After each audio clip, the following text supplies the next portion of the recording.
Hello, travelers. Professor GreyTail here. I know that you have already learned much about our magical world, where good and evil intertwine their wands in an eternal dance. But I am certain I can still surprise you.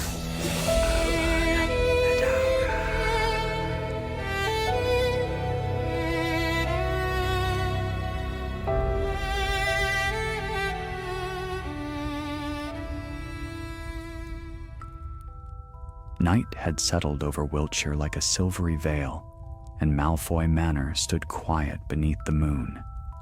Its tall windows glimmered faintly, its pale stone walls cold and watchful, as though the house itself were listening for footsteps that did not yet come. Within those walls, Draco Malfoy walked with a lantern in hand, the flame trembling each time his thoughts did. He had been raised among these corridors. He knew every carving, every portrait, every secret turning of the wooden floors. Yet tonight, the manor felt different, restless, as if it sensed that something precious had slipped from its grasp.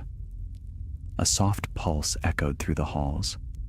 Draco felt it in his chest, a thudding whisper like a heartbeat that did not belong to him. He halted, turning sharply. The sound had become more frequent over the last hour, and each time it struck, he felt the manor shiver beneath his feet. "It's getting worse," he murmured. He had hoped he was mistaken. He had hoped that the strange tremors, the flickering lights, the uneasy hush inside the old estate were simply the manor's age beginning to show. But then the vault had opened, unraveled really, revealing the empty pedestal where the Malfoy family seal had once rested. Draco had stared at that emptiness for a long time. The seal was no ordinary heirloom. It was bound to the manor through ancient protective charms, woven centuries ago by cautious, secretive Malfoy ancestors. They had always feared the world's judgment, feared vulnerability, feared that their fortune and lineage might one day be taken from them. So, they had created a charm that tied the house and all its protections to one gleaming silver crest, a crest that was now missing. Draco reached the base of the grand staircase where the tremor struck again. This time, the lantern's flame guttered violently, nearly extinguishing. A cold gust swept through despite the windows being shut tight. The manor was warning him. If the seal was not restored soon, the protective enchantments would collapse. Rooms would seal shut, corridors would twist into traps, and in time, the entire foundation might fall into ruin. It was a catastrophe his ancestors had believed impossible because they had sworn the seal would never leave the manor. But someone had taken it. Draco moved swiftly now, lantern swinging with each determined stride. He reached his study, where parchment lay scattered across the desk. He had spent hours tracking every member of his household, every visitor over the last week, every ward that had been disturbed. None of it made sense. The seal had not been forced from its pedestal. The wards would have screamed at such a violation. Instead, something, or someone, had coaxed them open with a precision that matched the original caster's signature. A feat that required knowledge Draco did not possess. As he lowered himself into the chair, he forced his thoughts to remain steady, practical. Panic would not help him now. Another tremor rippled through the manor, stronger than before. A portrait rattled on the wall. Draco clenched his jaw. He could not face this alone. Pride had cost him too much in years past, and there was only one witch in Britain whose understanding of old magic surpassed his own. He did not relish the thought of summoning her, but necessity demanded it. He pulled a fresh sheet of parchment toward him and dipped his quill. Hermione Granger. The name alone brought a complicated knot to his chest. They were not friends, not truly. But the years after the war had softened the hostility between them. She had treated him with a kind of steady, cautious respect, and Draco had learned, in his own slow way, to do the same. Still, he hesitated. Asking for her help would mean admitting he was not in control, admitting that something in his own family home was beyond his grasp. Another tremor shook the room, rattling the inkwell. He began to write. A crisp knock echoed from the far side of the manor before he had finished the first sentence. Draco froze. No visitors were expected. No one should have been able to cross the manor's wards without his permission, not with the enchantments trembling as they were. He rose, lantern in hand, and stepped into the corridor.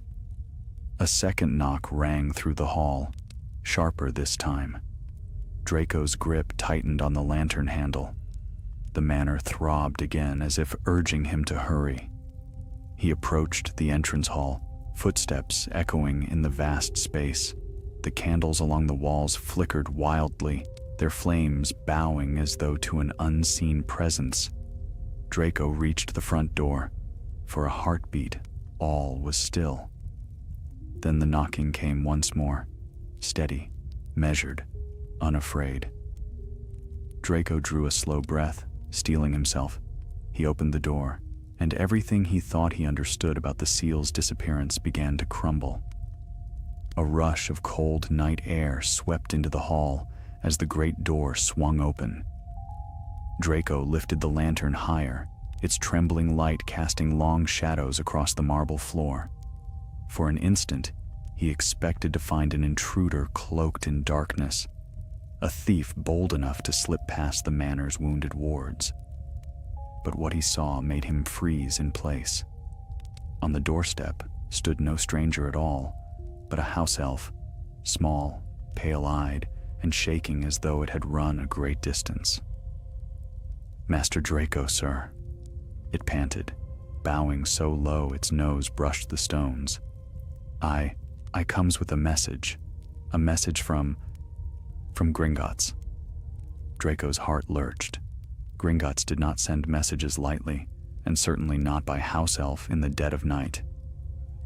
"Speak," he said, his tone crisp, though his pulse quickened. The elf squeezed its hands together. "The goblins request your presence at once. They say," its voice cracked, "they say a vault bound to your family has been unsettled." A chill ran along Draco's spine. The seal. He did not waste another breath. "When was this disturbance detected?" "Less than an hour ago, Master Draco," the elf stammered. "They say the vault trembles like it is breathing." Draco shut the door behind him, the manor groaning faintly in protest as though sensing its master's intent to leave. The lantern flame thrashed, casting frantic light across the grand entrance hall. If the seal had been taken out of the manor, it should never have been able to interact with any vault.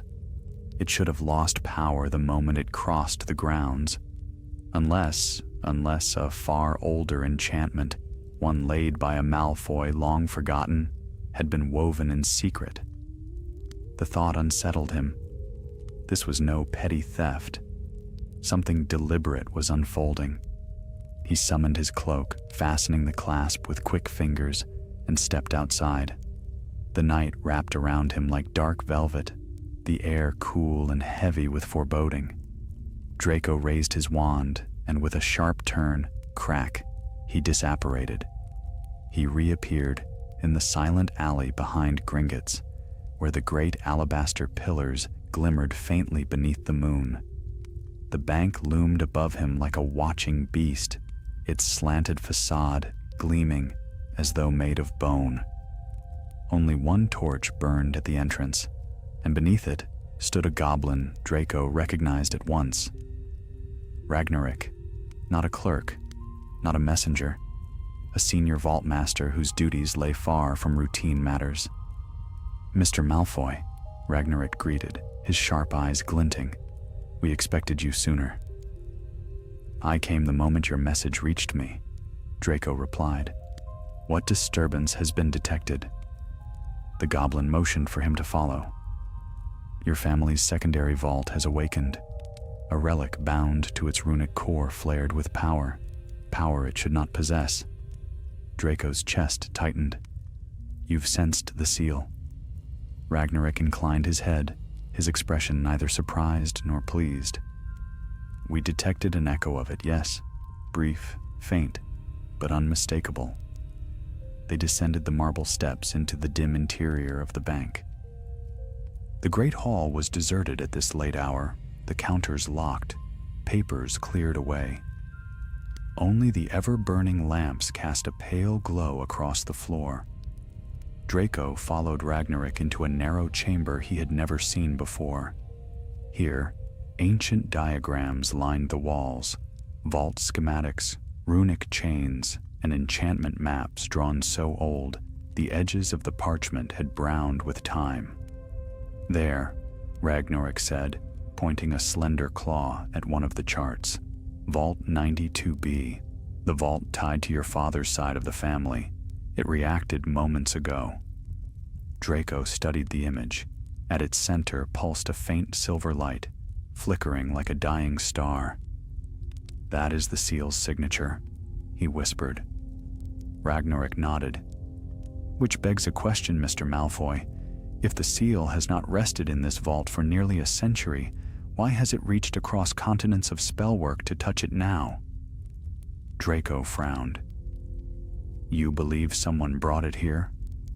"No," the goblin said, watching him carefully. "We believe someone awakened it." The word struck Draco with the weight of a hammer. If the seal had awakened, then whoever possessed it had attempted an enchantment powerful enough to stir its dormant binding magic. And such magic, old, strict, merciless, did not stir for idle trifling. Draco steadied his breath. "I need access to the vault." Ragnarok's lips curled. Ordinarily, permission would require a week's clearance and 3 signatures. But given the nature of the disturbance, he snapped his fingers. "You will be escorted at once." A second goblin appeared, lantern in hand, and nodded curtly to Draco. "Follow." They made their way into the underground passageways, cold, echoing tunnels carved deep beneath Diagon Alley. Lantern lights skittered along the iron tracks, casting trembling shapes upon the walls. Draco stepped into the minecart, gripping the sides as it lurched forward with a clatter of wheels. The ride plunged them down twisting pathways, turning sharply left and right as though fleeing some unseen pursuer. Draco forced his thoughts to remain steady, sharp as a blade. Who would dare awaken the seal? Who possessed the knowledge to breach its wards? And why? At last, the cart skidded to a stop before a tall iron door etched with the crest of his ancestors, a proud serpent coiled around a silver ring. Draco stepped out, heart pounding. Ragnarok's voice echoed faintly behind him. "We sensed the disturbance within. Enter when ready." Draco approached the vault. The air felt thick here, heavy with the remnants of old enchantments. As he placed his hand upon the metal, a tremor shivered through it, like a warning. The door opened. Silence met him, but not emptiness. Draco stepped forward, lantern raised, and the light fell upon a sight that stole the breath from his lungs. Something lay on the floor of the vault. Something small, something silver. But it was not the seal.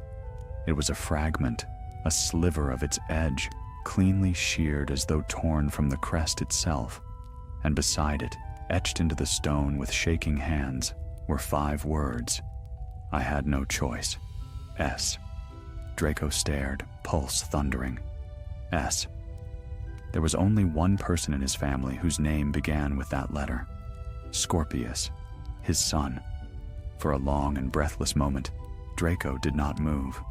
The lantern's glow trembled across the vault walls, casting silver light over the broken fragment that lay at his feet. Scorpius's message, those 5 desperate words, seemed to pulse like a heartbeat carved into stone. I had no choice. Draco knelt slowly, the cold floor seeping through his robes as he gathered the shard of the seal into his hand. It was warm, unnervingly so, as if it still carried the echo of the magic that had once bound it whole. The seal had been forged to endure centuries without blemish, protected by layers of enchantment that even Draco had never dared tamper with. That Scorpius had managed to break off a piece. A father's fear settled over him. Scorpius was gentle, thoughtful, and far too inclined toward self-blame. He had never once shown interest in the darker curiosities of the Malfoy legacy. What could have driven him to this? And more troubling still, what danger had he believed unavoidable?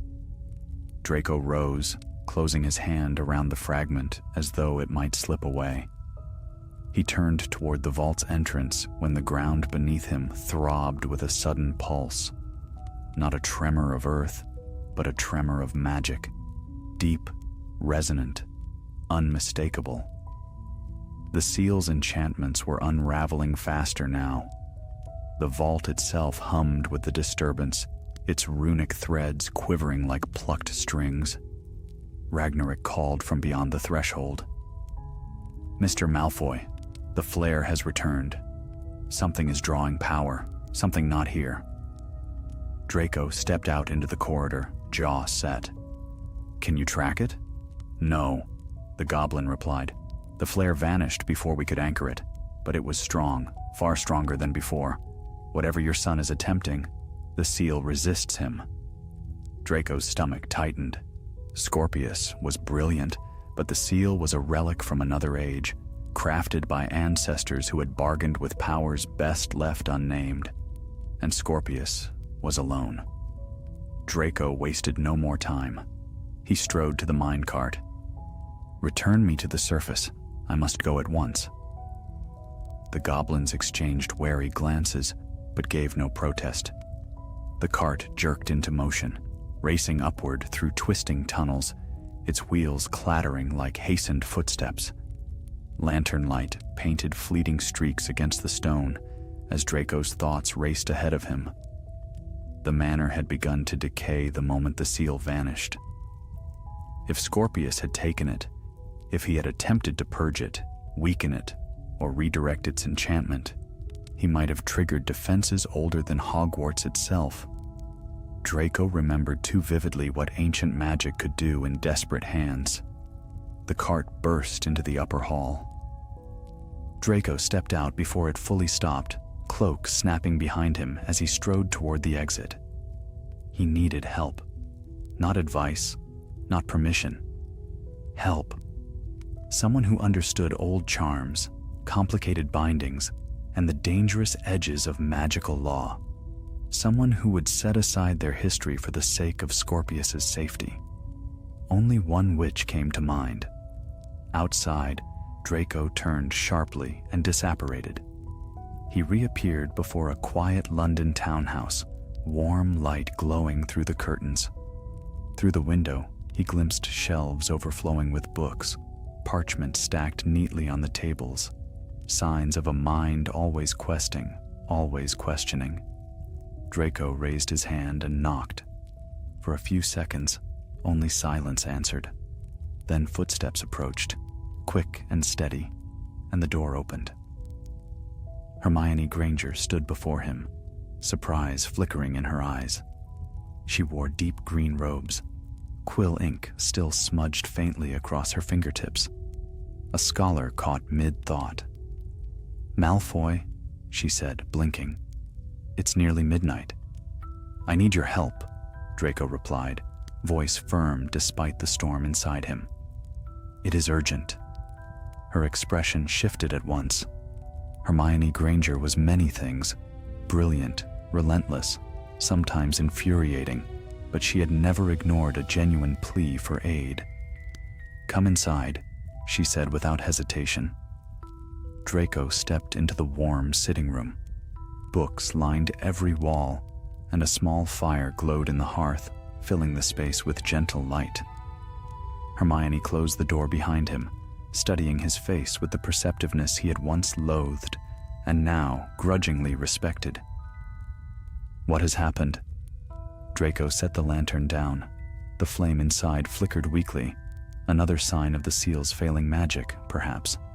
He unfolded his hand, revealing the broken fragment. Hermione inhaled sharply. "The Malfoy family seal." "A piece of it," Draco murmured. "The rest has been taken, and the manor is deteriorating." Her eyes widened. "Taken? By whom?" He met her gaze, the words heavy as stone. "Scorpius." She stilled, then gently took the fragment from his hand, turning it in the firelight. "This break is clean, not accidental." Her brow furrowed as she examined the runes along its edge. But why would Scorpius attempt something so dangerous? He always avoided these artifacts. "I know," Draco said quietly. "He left a message. I had no choice." Hermione looked up, understanding dawning with grave clarity. Something forced his hand. Or someone, Draco added. The fire popped softly in the hearth. Hermione stepped to her shelves, pulling down a worn volume etched with silver runes. There are only a few reasons a magical heir would tamper with a family crest: protection, severance, or cleansing, Draco finished, throat tightening. Hermione opened the book. If Scorpius attempted to purge dark magic from the seal, he may have awakened the ancestral enchantments tied to it, and those enchantments were never meant to be undone. Draco's pulse quickened. How much danger is he in? Hermione closed the book softly. If the seal senses betrayal, from blood or bearer, it summons its guardian spell. Draco stiffened. Guardian spell? Hermione nodded slowly. A binding force that takes hold of the caster and traps them until the enchantment is... She hesitated. Until what? Draco demanded. Until the original heir relinquishes control, she finished. Or until the bond consumes the caster entirely. Draco's breath left him. Scorpius would not have known. Hermione stepped closer, her voice steady. We will find him, and we will break the binding before it takes hold. But I need to know everything you've discovered. Draco nodded, forcing calm into his voice. I can take you to the manor. From there, perhaps the wards can give us Scorpius's last location. Hermione gathered her cloak. Then we leave at once. As they stepped into the night, Draco felt a strange, fragile hope amid his dread. Help had arrived. Yet the air around them pulsed with distant magic, faint, trembling, urgent. Wherever Scorpius was, the seal was tightening its hold, and they were running out of time.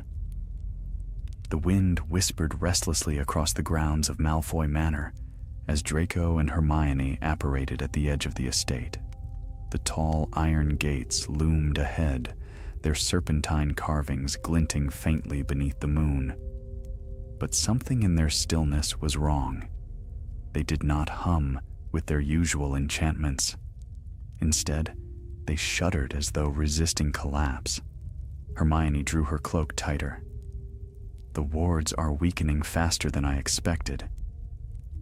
They've been fading since the seal vanished, Draco replied, striding forward. I feared they might fail entirely before we returned. He reached for the gate, and as his fingertips brushed the iron, a tremor coursed through the metal. The hinges groaned and opened of their own accord, runes along their surface flickering like dying embers. Hermione frowned. They recognize you. That's good. At least some of the ancestral bindings remain intact. Draco didn't answer. He stepped through the gate, boots crunching on the frost-laced path.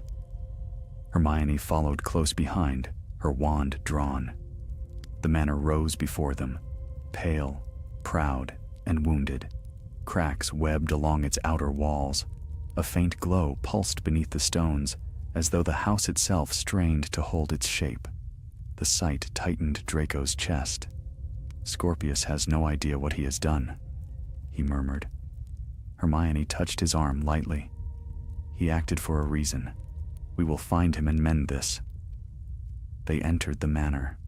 The doors moaned inward, revealing a once grand hall dimmed by flickering candles. The air felt heavy, thick with magic unraveling in threads too ancient for comfort. Portraits lining the walls whispered in uneasy tones, their frames rattling softly. Hermione looked around, her sharp gaze absorbing every detail. "Where was the seal last kept?" "In the lower vault," Draco said, leading her down the corridor. "Its pedestal is linked directly to the manor's foundation." As they descended the stairwell, the tremors grew stronger, gentle at first, then rolling through the stones like distant thunder. Dust drifted from the ceiling. Hermione steadied herself. "If the binding reaches collapse, the manor may seal itself. We must work quickly." They reached the vault door. The runes along its arch flickered faintly, their usual silver glow now reduced to dull sparks. When Draco pushed the door open, the chamber beyond waited in stark silence.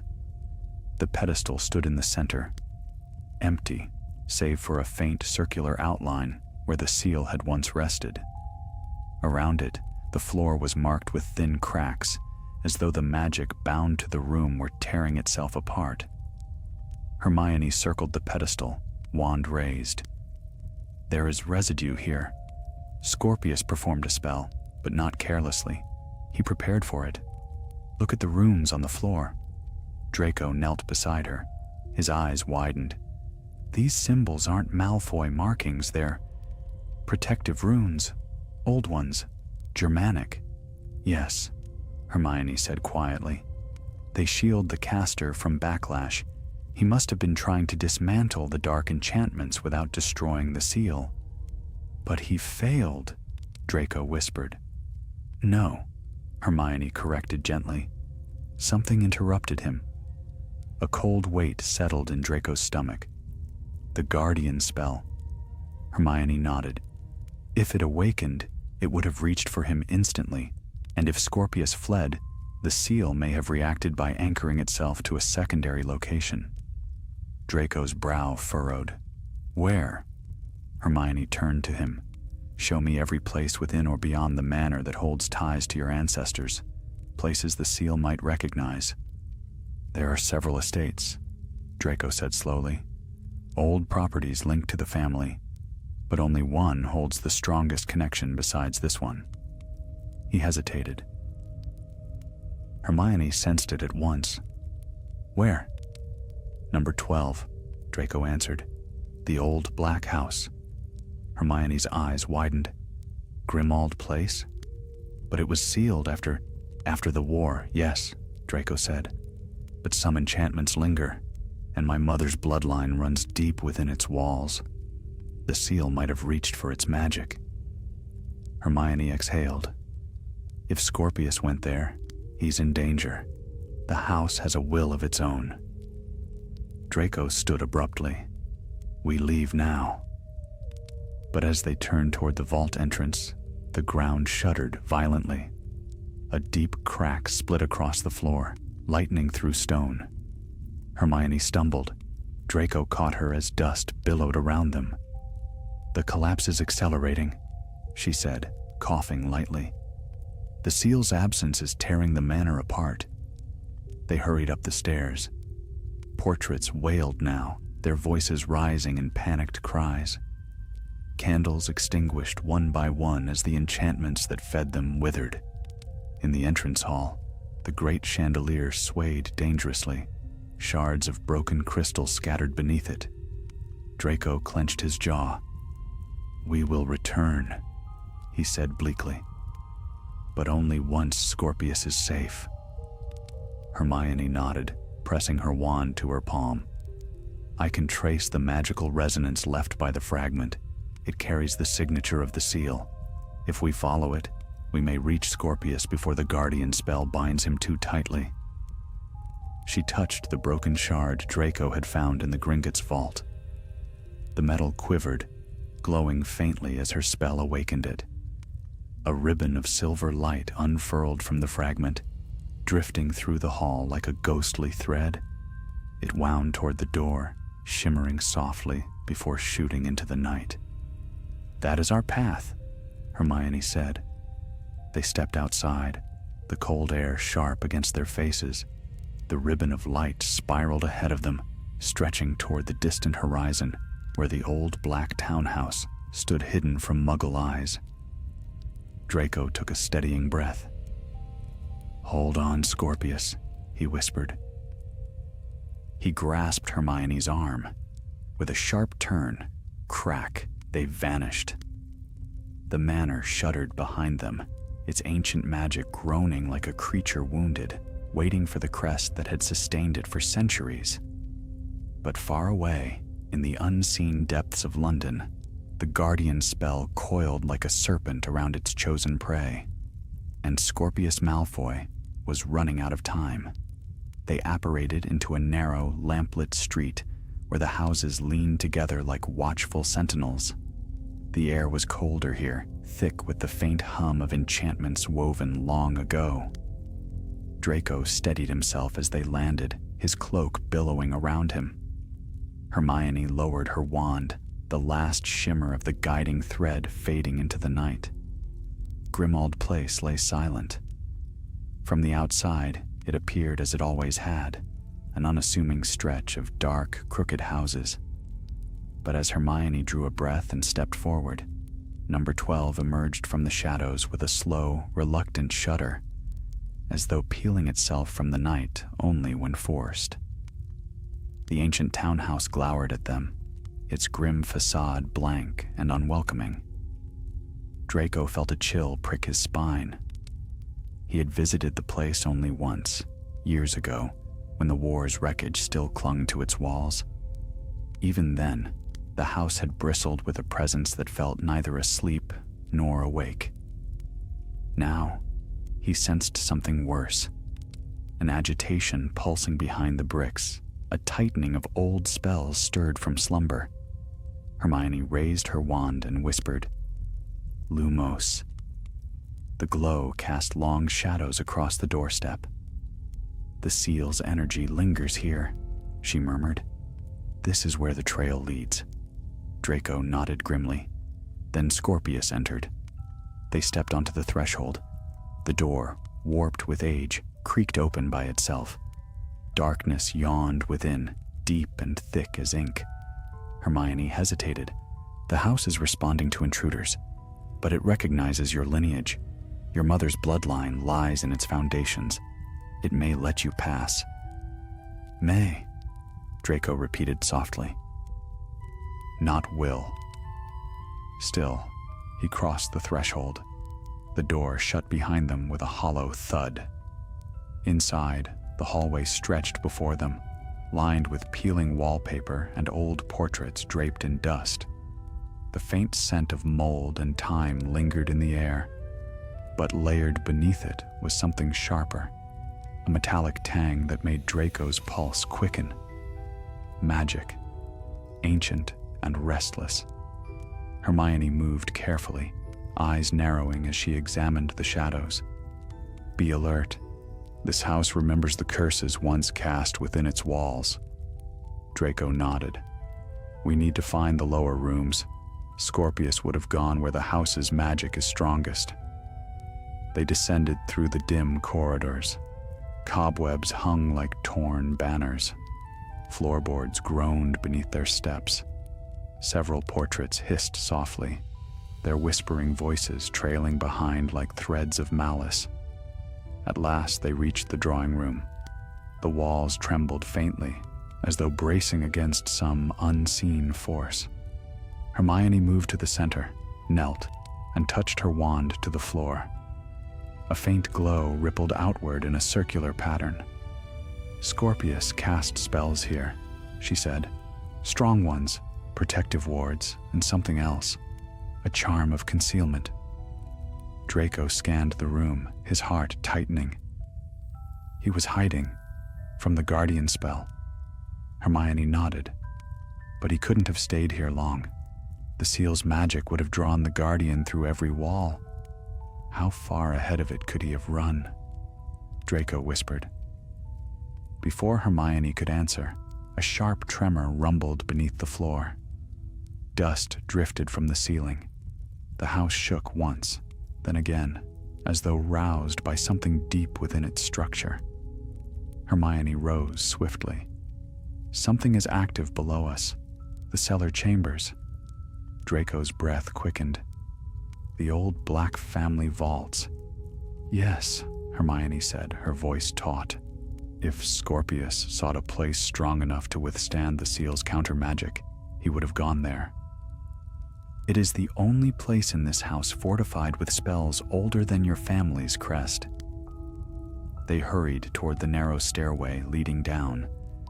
As they descended, the air grew colder, the darkness deeper. The stone walls tightened around them like a tunnel carved for secrets. At the base of the stairs, they found a heavy wooden door scarred by deep gouges. Draco stepped forward and touched it. The wood pulsed with lingering magic, Scorpius's magic, frantic and fierce. He tried to hold something back, Draco murmured. Hermione's voice was quiet. Or tried to keep something contained. With a heavy push, the door creaked open. A vast cellar chamber unfolded before them, its high ceiling supported by ancient pillars carved with twisting serpents. The air shimmered faintly with powerful enchantments. In the center lay a raised stone platform, cracked along its edges, and upon it, Draco's breath caught. A swirling silver maelstrom spun like mist trapped in a cage, lashing against invisible barriers. Within its depths flickered faint, shadow-like shapes. The guardian spell, part ethereal storm, part ancient will, coiled and thrashed as if searching for prey. Hermione inhaled sharply. It is fully awakened. Draco stepped closer, heart pounding. Scorpius was here. Where is he now? Hermione examined the runes etched around the platform. He attempted to bind the guardian. Look, these markings are his. He tried to stall it, perhaps long enough to escape. Draco's throat tightened. But did he? Hermione hesitated, then lifted her wand again. A whisper of light expanded across the chamber, swirling until it formed an image, a faint echo of the room's past. Scorpius appeared, pale and determined, standing at the center of the platform. His wand glowed with fierce energy as he traced runes across the stone. His voice echoed faintly. Hold. Hold together. The guardian spell erupted, its silver storm lashing toward him. Scorpius flinched, then turned sharply toward the far wall, toward a narrow archway half hidden behind a pillar. He fled. The vision flickered, then vanished. Hermione lowered her wand. He is alive, but the guardian pursues him, and if he found passage beyond this chamber... Draco turned toward the archway. A cold draft spilled from it, carrying the scent of damp stone and deeper darkness. That leads to the old sanctuary, he said. A place once used by Death Eaters. A place built to contain the darkest magic they practiced. Hermione's eyes hardened. Then that is where he went. A tremor rippled through the chamber, stronger than before. The guardian spell let out a low, resonant hum, as though sensing fresh movement. Draco gripped his wand. We must reach Scorpius before it does. Hermione nodded. Then into the sanctuary we go. Side by side, they stepped toward the archway. The shadows beyond it stirred like something waking from a long, patient sleep. And somewhere in that ancient darkness, Draco knew his son waited, bracing himself against a force no young wizard should ever have faced alone. The archway yawned before them, like the mouth of some ancient beast, carved in rough stone and veiled with drifting dust. A chill poured from its depths, colder than winter air and sharp as a whispered warning. Draco lifted his wand, summoning a pale glow, and the light revealed a narrow passage descending steeply into darkness. Hermione stepped forward first, her expression taut but steady. This way. The enchantments are unsettled, but they still guide toward movement. Scorpius passed through here not long ago. Draco followed close behind, the ceiling pressing low over their heads. The walls bore old carvings, symbols that had no place in any respectable household, symbols Draco recognized only because his father once spoke of them in tones both proud and fearful. The deeper they went, the clearer the truth became. The sanctuary had not been built for prayer, but for power, and power was never left sleeping without consequence. The passage widened at last, opening into a cavernous hall carved directly from the bedrock beneath London. Stalwart pillars lined the chamber, each wrapped in serpentine designs whose eyes gleamed faintly in the wand light. Dust coated the floor in thick patches, though patches had been disturbed, footprints, fresh and unmistakable. Hermione knelt beside them, brushing her fingers along the prints. These are Scorpius's. He was running. Draco swallowed hard. From the Guardian. A sudden tremor stirred the air, a metallic hum echoing faintly from somewhere deeper within the chamber. It felt like a heartbeat. Too large, too cold to belong to anything living, yet undeniably present.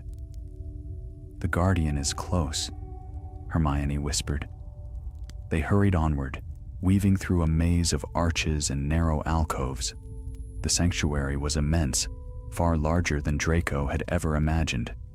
In some places, the stone walls bore scorches from spells cast decades ago. In others, runes shimmered with undying enchantments carefully buried by time. Draco's pulse quickened as they rounded a corner. A collapsed altar lay at the chamber's center, shattered into fragments. Around it, the very air rippled with traces of violent magic, burst patterns, scorch marks, and a faint silver residue lingering like frost. Hermione approached carefully, sweeping her wand in slow arcs. "He fought here," she murmured. "Look at the scorch lines. He tried to keep the Guardian from crossing this space." Draco knelt, fingertips brushing the cooled ash. The thought of Scorpius alone in this vast, haunted chamber made his chest tighten like a tightened vice. "Was he wounded?" he asked quietly. Hermione examined the ground, then shook her head. No blood, but he was tiring. His spells weakened toward the end. Draco rose, clenching his wand. "Scorpius has never been a duelist. He shouldn't have been forced to fight anything like this." A cold, mournful groan swept through the cavern then, rolling across the stones like distant thunder.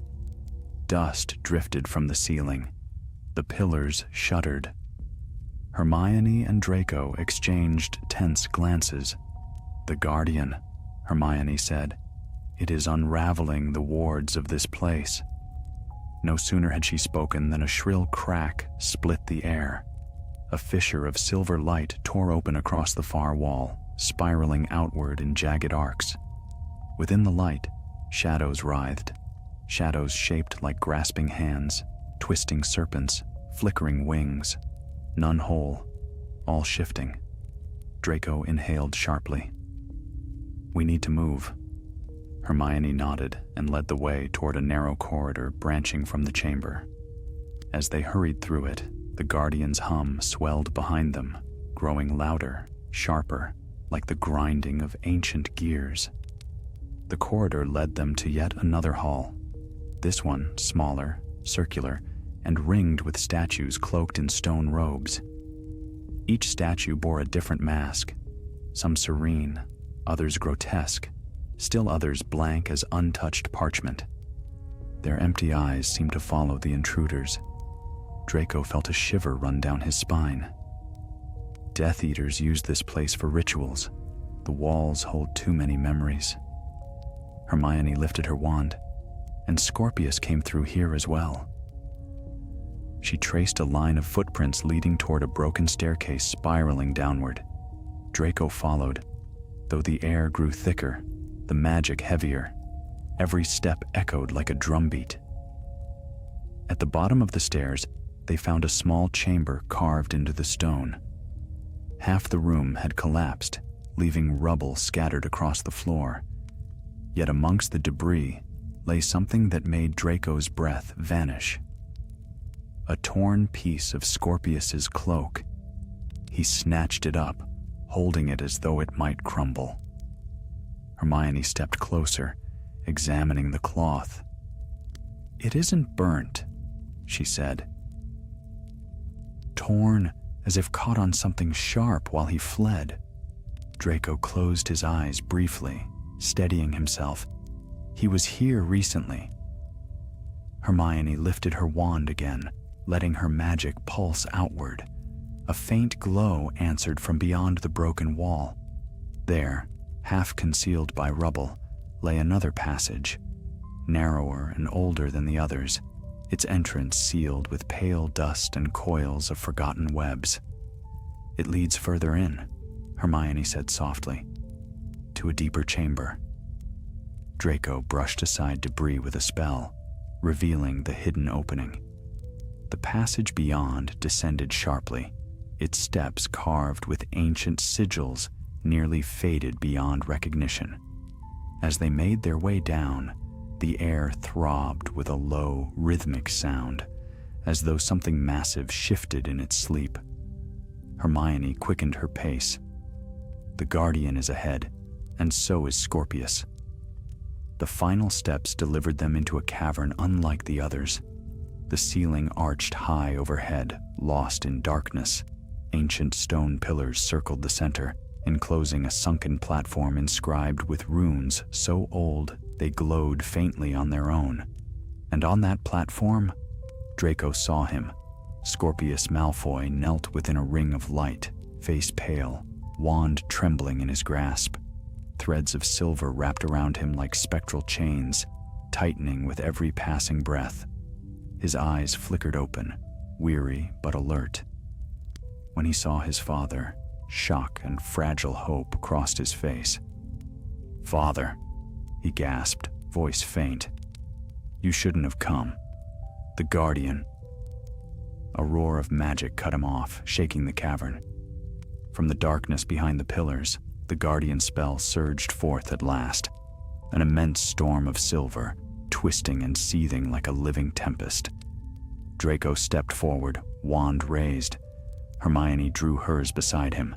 The Guardian descended. The Guardian erupted from the shadows like a silver tempest given form. Its swirling mass clawed at the cavern air, casting jagged streaks of light against pillars that had stood untouched for centuries. Runes blazed to life beneath its storm, trembling as though fearful of the power that stirred above them. Scorpius flinched under the tightening bands of silver constricting him. Each thread shimmered like heated wire, binding him to the platform with unrelenting force. His breath came shallow, strained. "Father, stay back," he cried, but the words were weak, pulled thin by exhaustion. Draco felt something twist sharply in his chest at the sight of him.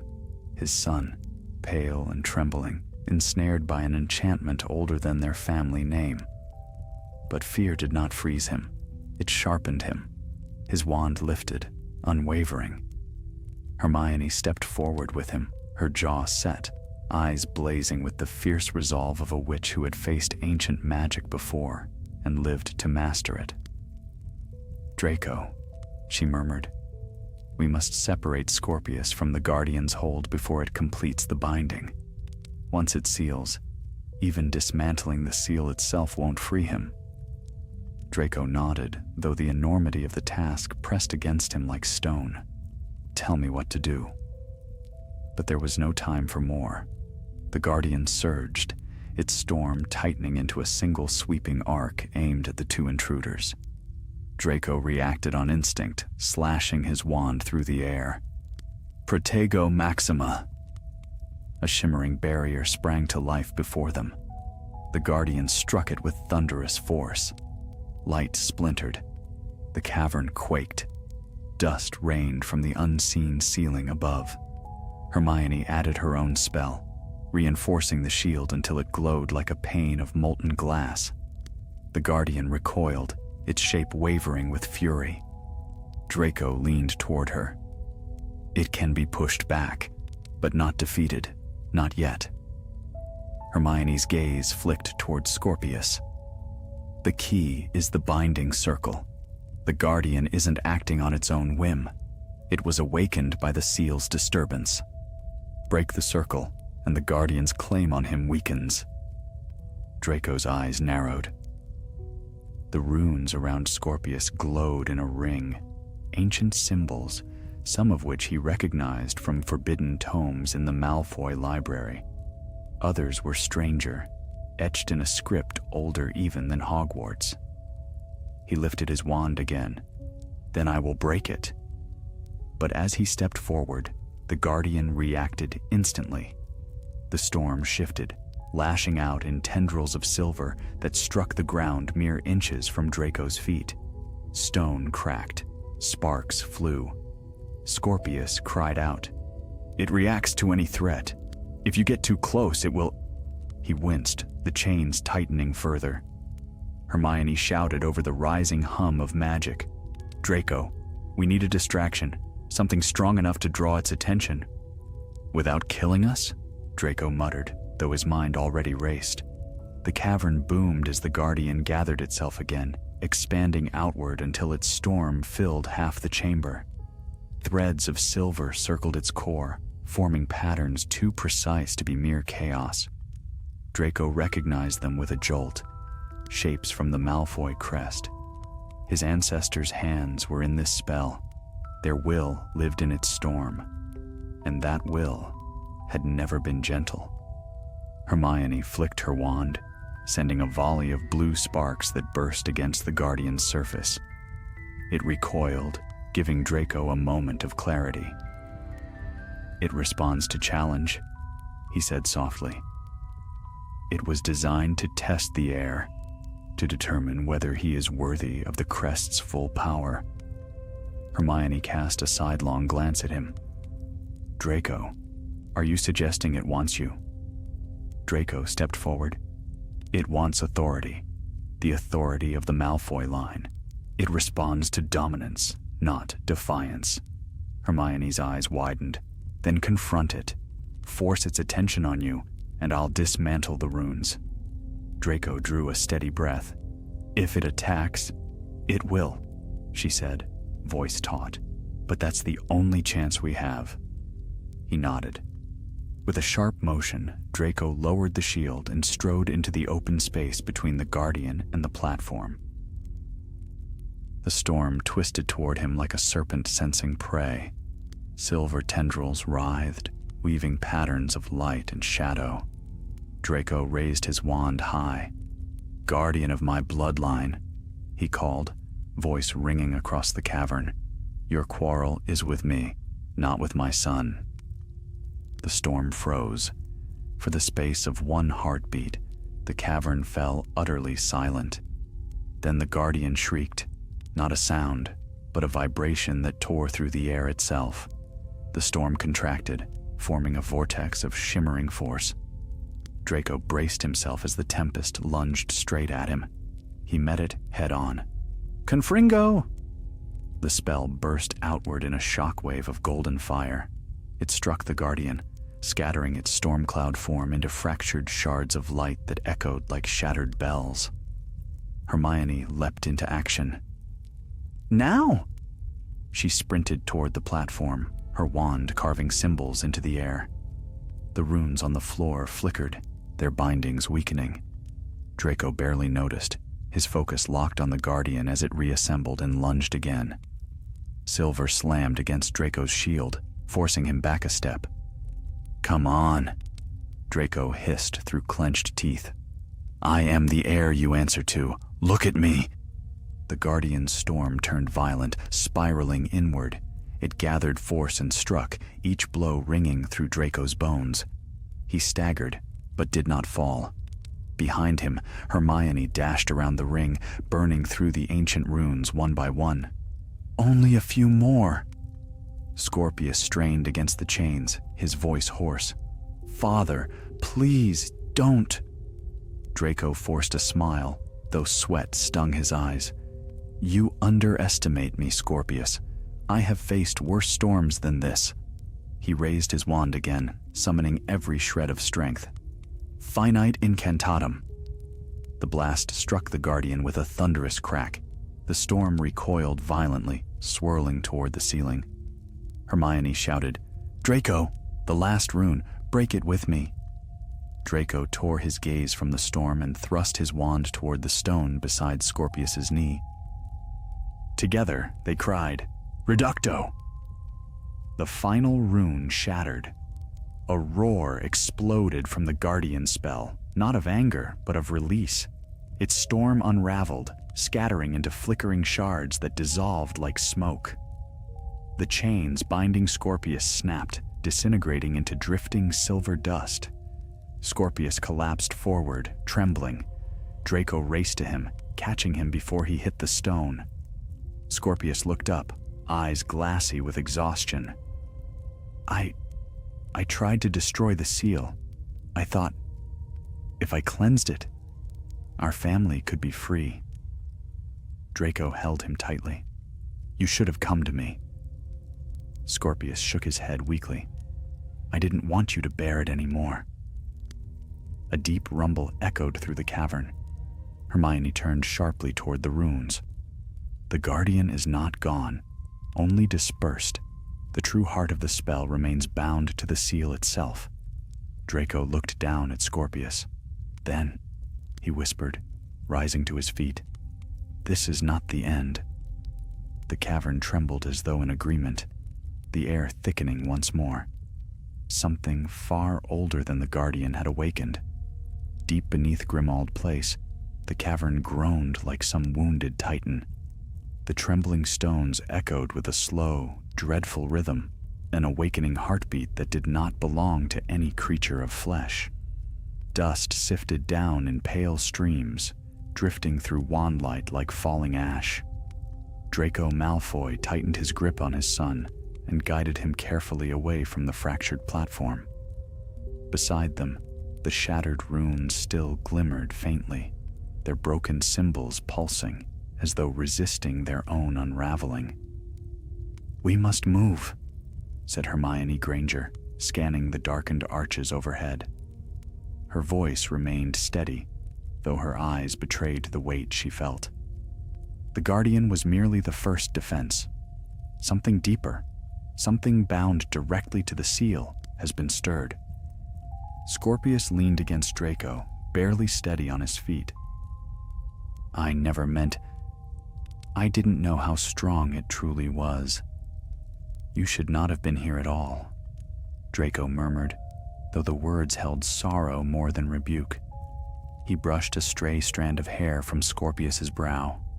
"But we will speak of that later. Right now, we leave." Scorpius winced as he tried to straighten. "No, listen. When I broke the seal's edge, I felt something, a second binding, a deeper oath, not from our line, but into it." Hermione's brow furrowed. "Into it? You mean an external enchantment? Something attached to the crest after its creation?" "Yes," Scorpius whispered. "Old, not Malfoy magic, darker, colder, hidden beneath centuries of spells." The cavern rumbled again, stronger this time. One of the surrounding pillars cracked, a jagged fracture splitting its carved serpent in two. Hermione turned sharply to Draco. "If another enchantment was laid upon the seal, it may not have been your ancestors who placed it. It could have been one of their enemies," Draco finished grimly. "Or someone they trusted too easily." Hermione nodded. Whoever cast it, the spell would have been dormant until the seal was damaged. Scorpius's attempt to cleanse it may have awakened something far more dangerous. Before Draco could respond, a sound rippled through the chamber. A low, resonant moan, neither voice nor wind. The magic thickened, heavy enough that Draco felt it against his skin like a cold, invisible mist. Scorpius stiffened. That's it. That's the second enchantment. It's searching for the seal. Hermione inhaled sharply. Draco, where is the fragment you recovered? Draco reached into his cloak. The shard of the crest burned hot against his hand, hotter than it had been before, as though aware of the thing seeking it. He held it up, and its silver edge shimmered under the dim cavern glow. Instantly, the moan deepened. The darkness across the far wall rippled, then split open. A fissure of black magic tore through the stone, widening with a jagged snarl. From within, it poured not light but absence, an icy void that devoured illumination rather than cast it. Shadows bent toward it, drawn like threads of silk toward a flame reversed in nature. Scorpius stumbled back. Draco pulled him close. Hermione raised her wand, jaw tight. "What is that?" Draco whispered. Hermione's expression darkened. "A binding hollow, a containment spell from the oldest of continental grimoires. It was used to hold artifacts too dangerous to be destroyed." Draco stared. "And it was tied to the seal?" "Yes," Hermione said. "Someone anchored the seal to this hollow. If the crest was ever broken, if its magic wavered, the hollow would awaken and reclaim what it believes was stolen." "And what does it want now?" Draco asked. Hermione didn't hesitate. "The rest of the seal, which means it wants Scorpius." The hollow pulsed, expanding outward with a hiss like steam escaping from the earth's core. Shards of stone lifted from the ground and spun around its widening mouth. From its depths, spectral ropes of dark magic whipped outward, searching, sensing. Hermione thrust her wand forward. "Protego!" The shield flared to life just as one of the spectral lashes struck. The impact shook the cavern, sending tremors through the floor. Scorpius clutched Draco's arm. "It knows I held the seal. It's trying to pull me in." "Over my dead body," Draco growled. The hollow surged again, but Hermione reinforced the shield, sweat beading across her brow as waves of dark force battered her spell. "Draco, I cannot hold this forever." Draco looked from Hermione to the hollow, then to the fragment burning in his hand. A realization dawned, dangerous, reckless, and unmistakably clear. "It wants the seal," he said. "Not him, not us. The fragment is the key. It's incomplete, and the hollow seeks to reclaim what's missing." Hermione's eyes widened. "You can't give it the fragment." "It will grow stronger. And if I don't," Draco said, "it will take Scorpius instead." The cavern shook violently. The hollow expanded, nearly doubling in size. A gust of icy wind blasted across the chamber, extinguishing the lingering torchlight. Hermione shouted over the rising roar. "Draco, think. What if the hollow binds to you instead? What if giving it the fragment awakens the full curse?" Draco turned to her, expression hard. "If I must carry the burden to spare my son, then so be it." "Father, no!"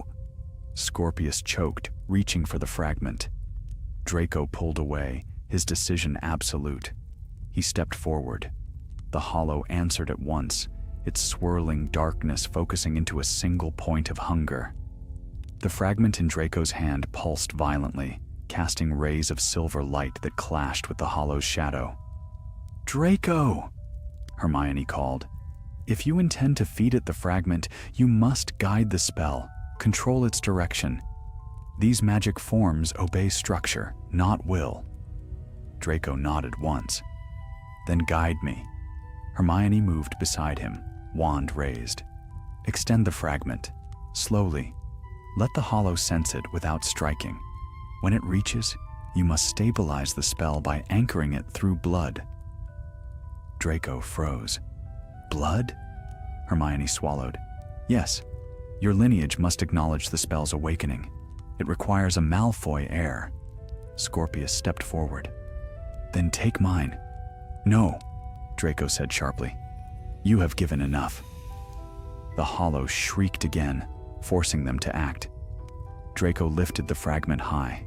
It blazed with silver fire, illuminating the cavern with harsh brilliance. The hollow responded, stretching toward it with tendrils of darkness.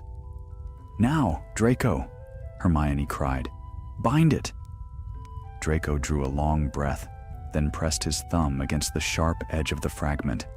Silver glinted crimson as a single droplet fell. It struck the fragment, then vanished into a burst of blinding light. The hollow convulsed. The cavern roared. A shock wave blasted outward, lifting dust, stone, and magic into a violent storm that swallowed the chamber. Scorpius cried out. Hermione shielded her eyes, and Draco felt something seize him, cold, ancient, powerful beyond comprehension. The hollow had accepted the fragment and claimed him with it. The world vanished into blinding white. For a breathless moment, Draco felt nothing. Not the cold stone beneath his feet, not the cavern air, not even the weight of his own limbs. He was suspended in a vast emptiness, held between heartbeat and silence. Then, like a veil tearing, sensation rushed back. A force gripped him, icy and immense, as though 1,000 unseen hands pressed against his skin. Darkness swirled around him, shot through with jagged coils of silver light. These lights twisted into runes, symbols he recognized not from books, but from blood, the oldest marks of the Malfoy lineage. They spun around him in a circle, tightening. A voice rose, not spoken, yet unmistakable, old as stone, cold as steel quenched in moonless water. Heir of the crest, bearer of the seal, your blood awakens what lies bound. Draco gritted his teeth, resisting the pull that threatened to wrench him from his own body. I did not come to awaken you, he hissed. I came to end this. The voice rippled through the void. The seal is fractured. The oath must be claimed. Blood calls to blood. Silver chains of magic coiled around Draco's arms and chest. He fought them, but they tightened, pulling him deeper into the heart of the hollow. Images flashed before his eyes, faces of long-dead ancestors, Malfoys he had never known, each wearing the same expression of cold pride. They whispered, not words, judgment. Draco's heart hammered. I am not your enemy, he growled, nor am I your servant. Release me. The darkness stirred, and a new shape emerged, blurry at first, then sharp and terrible. A figure stepped forward, composed entirely of swirling shadow and silver fire. Its shape resembled a man, tall and regal, though no features marked its face. The seal was forged to protect our line, the figure intoned, to preserve what must endure. Draco stared into the glowing void where its eyes should have been. Your protections nearly killed my son. The figure lifted an arm. Runes flared. The boy tampered with what he did not understand. He acted to free us, Draco snapped, to purge whatever darkness you bound into our family's name. The figure stilled. Slowly, the swirling fire around its head dimmed. Darkness? Yes, Draco said, forcing every word through the crushing pressure. You chained the seal to a hollow, an enchantment meant to swallow the crest should it be harmed. That is not protection. It is punishment. The cavern around him trembled. The chains loosened, if only slightly. The hollow was no punishment, the voice murmured. It was a safeguard against what we feared most. "What you feared?" Draco spat.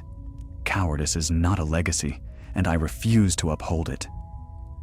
Before the figure could answer, another voice pierced the void, sharp, desperate. "Father!" Draco gasped as the world flickered. The silver chain snapped tight again, dragging him deeper. But he recognized the voice, Scorpius's voice. Another flicker, and faintly, he saw them. Hermione, braced against the gale of magic, wand raised in a desperate counterspell. Scorpius, half kneeling, reaching toward him with both hands. Hermione's voice tore through the void. "Draco, fight it! Do not let the hollow complete the bind!"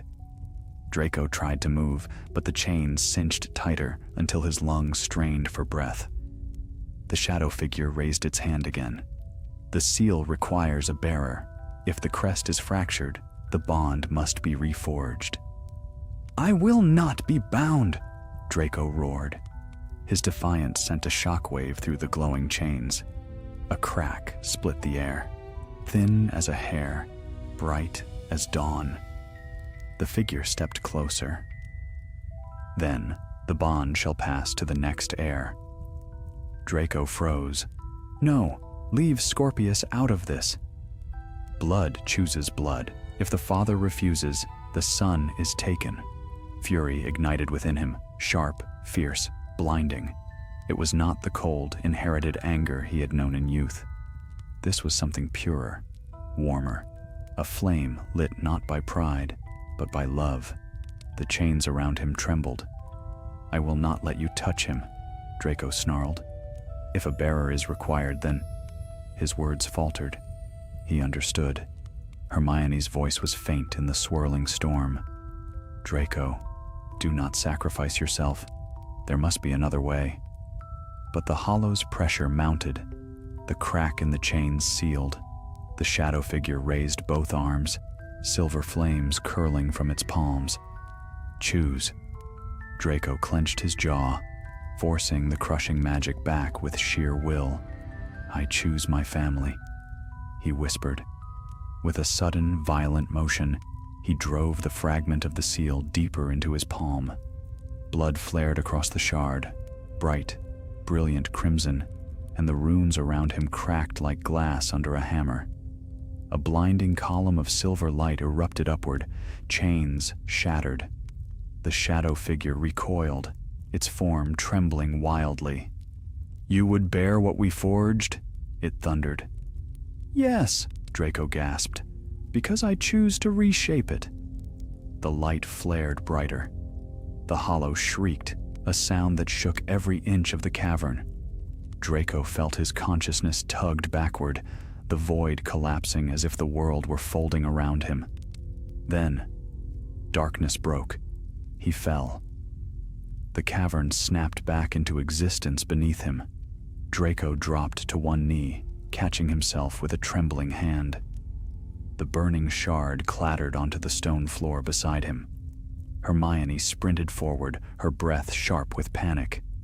"Draco!" Scorpius stumbled to his side, grabbing his father's shoulders. Are you alive?" Draco coughed, the taste of iron still on his tongue. "More or less." The cavern quaked again, but this tremor was different. Not a violent pull, but a settling, like the final closing of a lid. Hermione knelt beside him. What happened inside the hollow? Draco picked up the fragment. Where once it burned with cursed heat, it now lay cool in his hand. The jagged edge had softened, as though the hollow itself had tempered it. "I have claimed the curse," he said quietly, "but altered it. The hollow no longer seeks an heir." Scorpius's wide eyes glistened. "You freed us?" "Not entirely," Draco murmured, "but its power is bound to me alone now. The seal is no longer your burden." The cavern creaked ominously overhead. Hermione's eyes darted upward. "We must leave. Whatever magic held this sanctuary stable is unraveling." Draco rose, leaning on Scorpius for support. But as they hurried toward the stairway, a new sound cut through the fading echoes. A soft, rhythmic thrum, almost like a heartbeat. Draco stopped. Hermione turned. "What is it?" Draco stared at the glowing fragment in his hand. "It's not finished," he whispered. "The seal still calls." And somewhere, deep within the earth or far beyond it, something answered. The trembling earth settled into a wary stillness, yet an unseen pulse continued to ripple through the air, faint, steady, and unmistakably alive. It echoed from the shard in Draco's palm like a distant heartbeat, slow and deliberate. A call, Hermione had said once, is merely an answer waiting to be recognized, and the seal was calling. Draco stared at the fragment as its dim glow pulsed in rhythm with the cavern's trembling. Scorpius hovered at his side, pale and tense, while Hermione scanned the darkness with unease etched upon her features. "What does it want now?" Scorpius whispered. Draco frowned. "Not the hollow. That bond is broken." Hermione stepped closer, her wand raised but steady. "That pulse, it's seeking something, not out of hunger or curse, but purpose." The seal was forged with multiple enchantments. You have subdued the darkest of them, Draco, but the crest itself has always possessed one more binding. Draco's grip tightened. Which binding? "The call of return," Hermione murmured. "An enchantment ensuring no fragment, no matter how small, remains separated from its whole." Scorpius exhaled sharply. "So the seal is rebuilding itself?" "No," Hermione corrected gently. "It is searching for the rest of its pieces.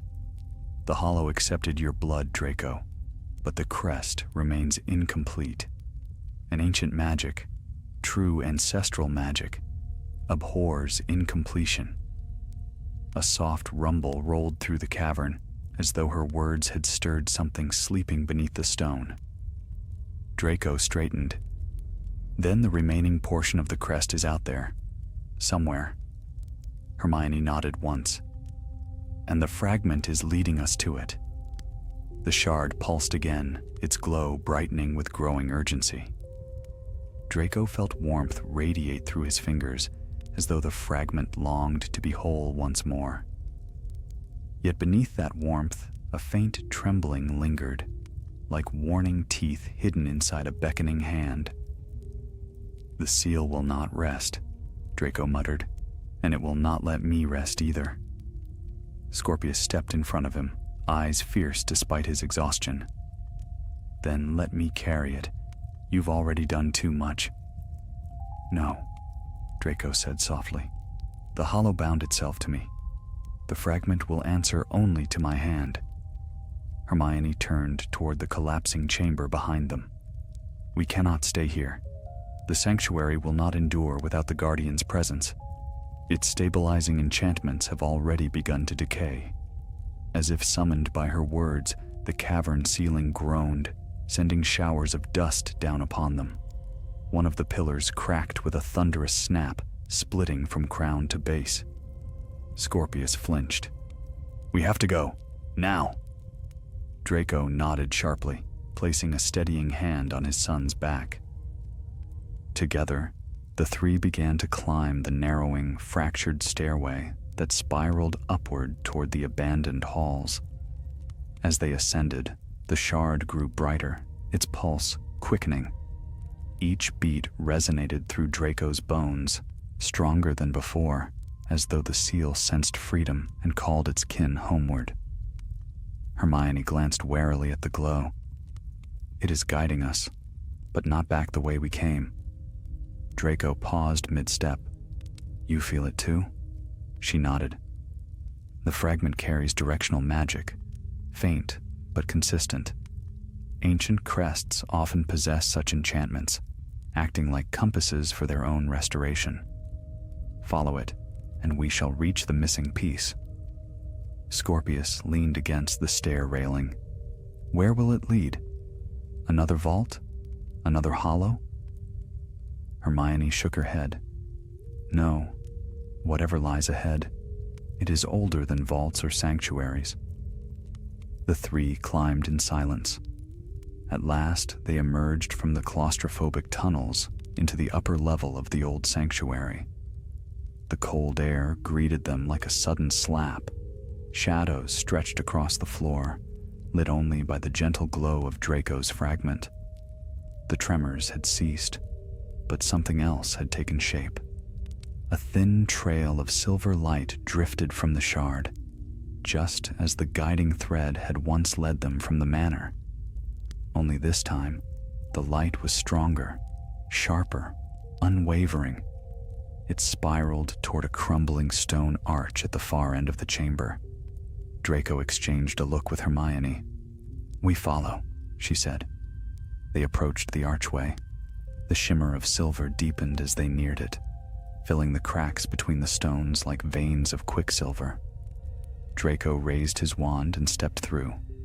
Beyond the arch lay a narrow corridor, but unlike the others, this one bore carvings untouched by ruin. Elegant lines of crestwork adorned the walls. Serpents, lilies, helixes of runic patterns linking together. Some resembled the Malfoy emblem. Others belonged to branches of their house long extinct. Hermione's breath caught. Draco, this place.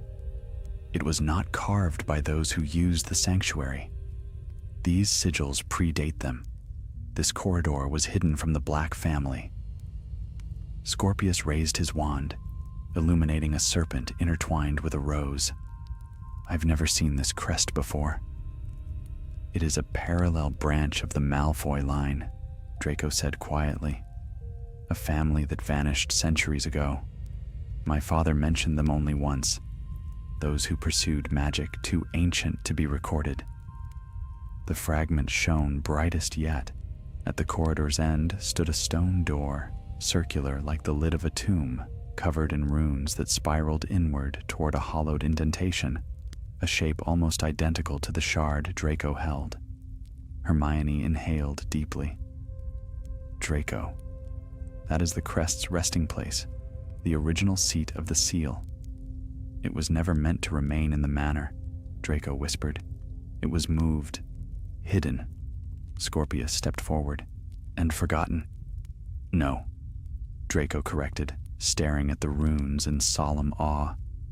Erased. The shard pulsed violently. Cracks began to appear around the indentation, hairline fractures glowing with silver fire. The door seemed to awaken, its runes shifting with ancient life. Something inside responds, Hermione warned. Be ready. Draco stepped toward the door.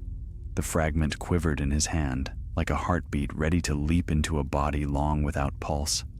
He lifted the shard. Hermione raised her wand. Scorpius gripped Draco's arm, and Draco pressed the fragment into the waiting hollow. The door shuddered. The runes ignited with blinding silver. The cavern roared, as if 1,000 voices whispered all at once. Then, the door slid open. Silence fell. Inside the chamber, suspended on a pedestal of flawless marble, floated the missing heart of the Malfoy seal. A gleaming silver crest, whole except for the fragment Draco had returned. But behind it, stood a shape draped in shadow. Tall, motionless, waiting. Scorpius gasped. Hermione's breath hitched. And Draco felt the truth before any word formed. This was no guardian, no hollow. This was the caster, the one who made the seal what it was, the dark heir who had forged the original oath. And he had been waiting for the crest to return.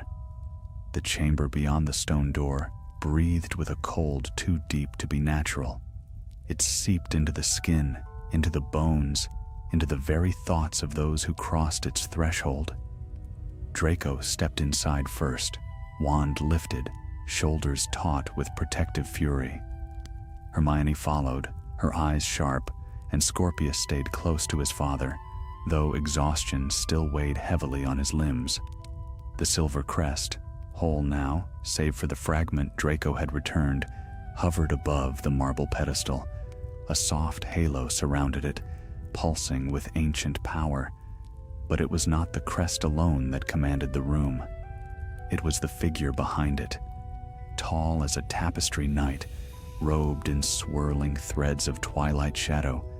The figure stood utterly still.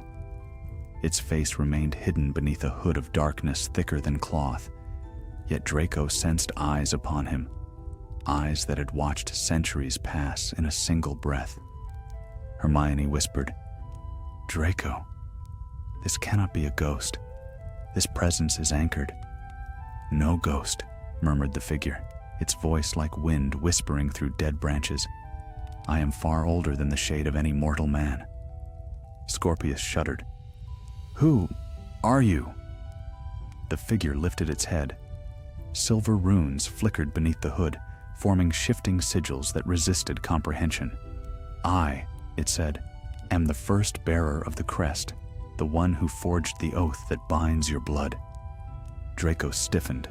Hermione inhaled sharply, and Scorpius froze as though the air had turned to stone. Draco stepped forward despite the weight settling over the chamber. "The first bearer has been lost for centuries. No record speaks your name." "That was my intent," the figure replied. "A legacy of power survives best in silence. A lineage thrives when its root is hidden." Hermione's eyes blazed. "You bound the crest to a hollow. You set curses upon your own descendants." "A precaution," the figure murmured. The world was shifting then. Threats rose on every horizon. The seal was my answer, a well of ancestral strength, guarded by magic no enemy could unravel. Draco's jaw tightened. "You chained our family to fear." The hooded figure turned slightly, the shadows about it swirling. "And what has your line become without that fear? Proud, reckless, trusting in power you never understood. You cling to the crest without respecting its origin." Scorpius stepped forward, trembling but unyielding. "I tried to destroy its darkness. I tried to end what you made." The figure's hood dipped, just barely. "You did what none before you dared. For that, the hollow sought your soul." "You would have let it take him," Draco snarled. "Yes," the figure said simply, "because the seal's survival outweighs any single life." Draco's rage surged hot and sharp. "You value your spell more than your blood." "I value purpose," the figure answered, its tone unchanged. "You cannot grasp what was at stake when the seal was forged." Hermione stepped forward, voice steady as tempered steel. "Then explain it." The chamber hummed. Stone and rune trembled. "You stand in the sanctum of Hereditas," the figure said.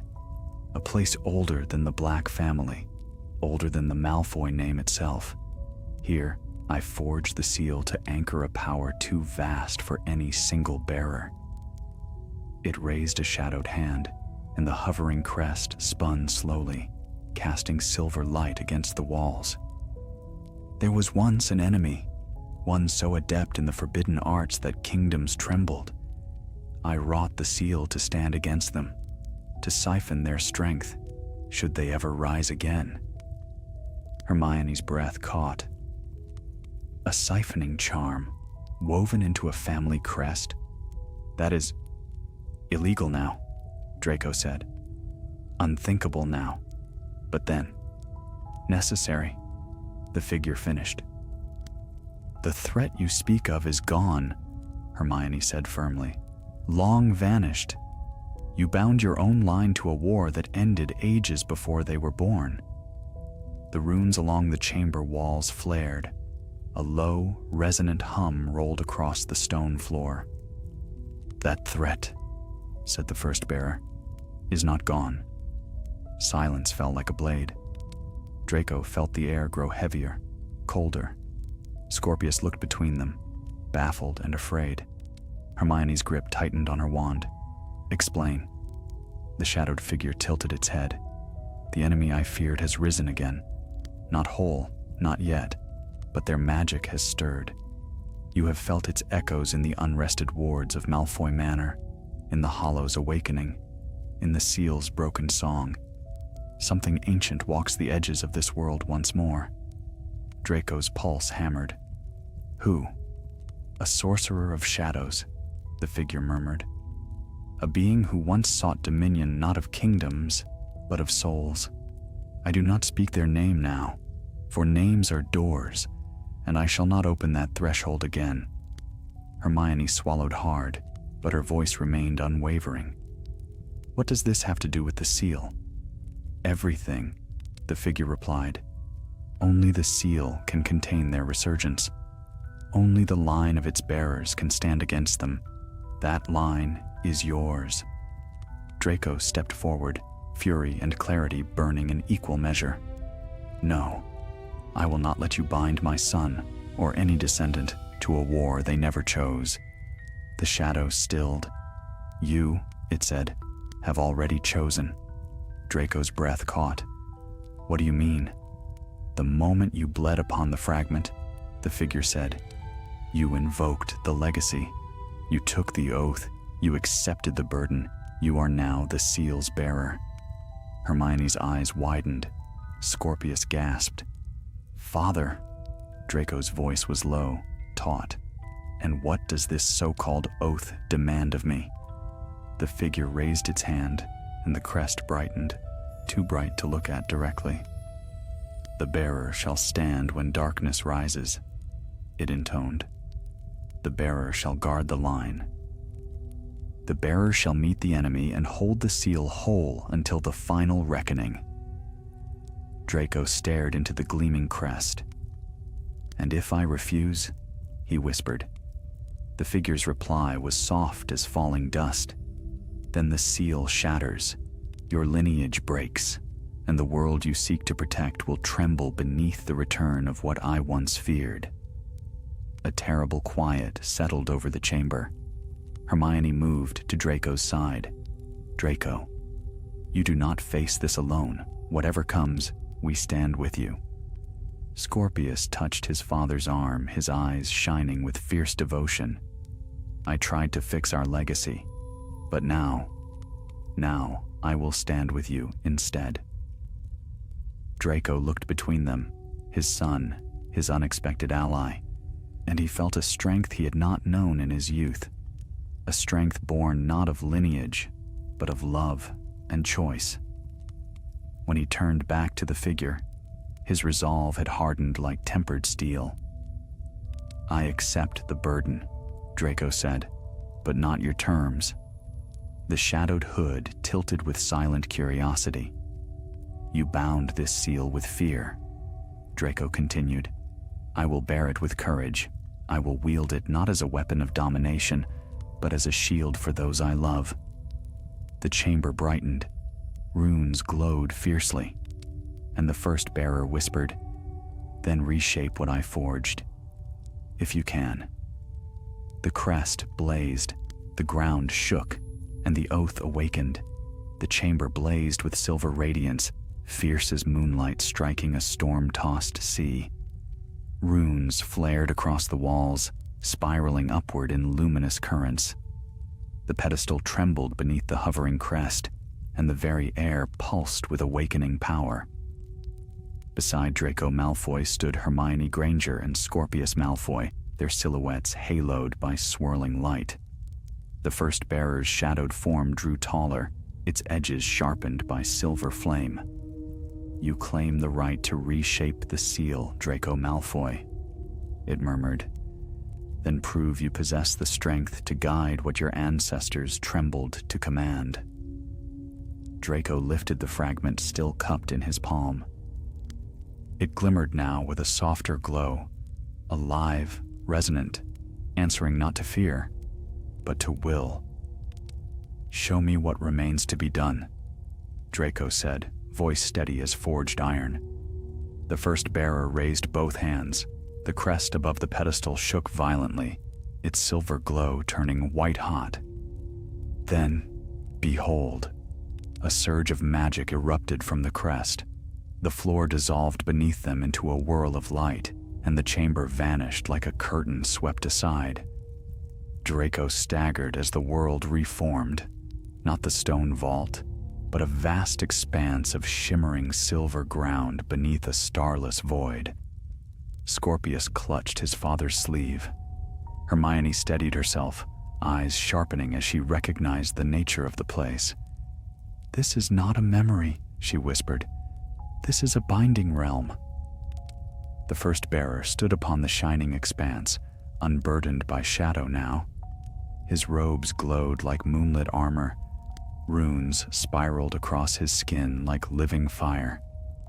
"The seal's heart resides here," he said, "a realm woven between breath and magic. To reshape it, you must withstand its test." Draco stepped forward. "I will." With a single gesture, the first bearer summoned forth a tide of swirling silver shapes, fragments of spells, echoes of ancient intentions, drifting like shards of a shattered mirror. They circled Draco, gathering speed. Hermione reached toward him. "Draco, don't let them breach your mind. These forms are echoes of the oath, raw and unfiltered." Draco raised a hand. "Stay back. This is mine alone." The silver fragments spun faster. They erupted into visions, flashes of memories not his own. A battlefield of roaring fire, a circle of hooded wizards chanting beneath a blood-red moon, a lone figure forging the seal with trembling hands, a wave of black magic devouring everything in its path. Scorpius cried out, "Father!" But Draco clenched his jaw and held his ground as the visions swarmed him. "You sought to control the threat," he said to the first bearer, refusing to look away from the encroaching images. "You forged the seal as a weapon against darkness." "Yes," the first bearer answered, voice echoing through the realm. "But when the darkness faded," Draco continued, "your weapon remained and became a prison for those who carried it." The first bearer's eyes flared like molten silver. "A prison necessary to preserve power." "No," Draco said. The swirling fragments pressed against him now, their magic clawing at his thoughts. "Not power, paranoia." The first bearer lifted an arm, and the fragments struck Draco all at once. A blast of raw magic hit Draco, forcing him to one knee. Images collided in his mind, fear of loss, fear of weakness, fear of history repeating. He saw his own lineage twisted by caution and ambition. He saw himself as a boy, watching his family serve a cause he later came to regret. "Fear has guided enough of my life," Draco growled, "and I will not let it guide my legacy." The realm trembled.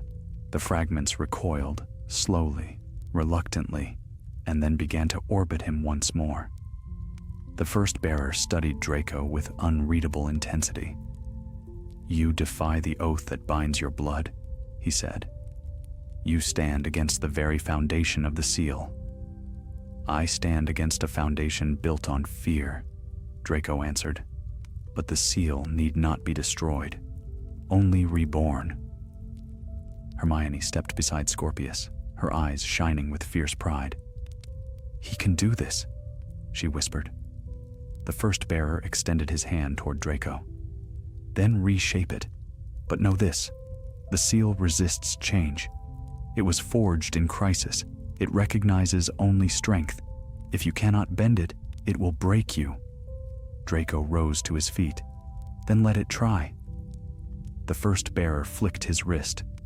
The fragments converged into a blazing sphere of silver magic. It pulsed like a furious star, its outer shell cracking with lightning-like fissures. Draco recognized its purpose, a pure manifestation of the oath itself, the unyielding force his ancestors had chosen to bind their legacy. "Enter the heart of the seal," the first bearer commanded. "Survive its scrutiny, and you may forge a new oath."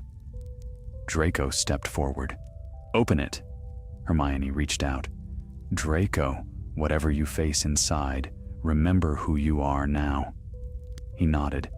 Scorpius added, voice trembling, and remember you're not alone. The blazing sphere responded to Draco's approach.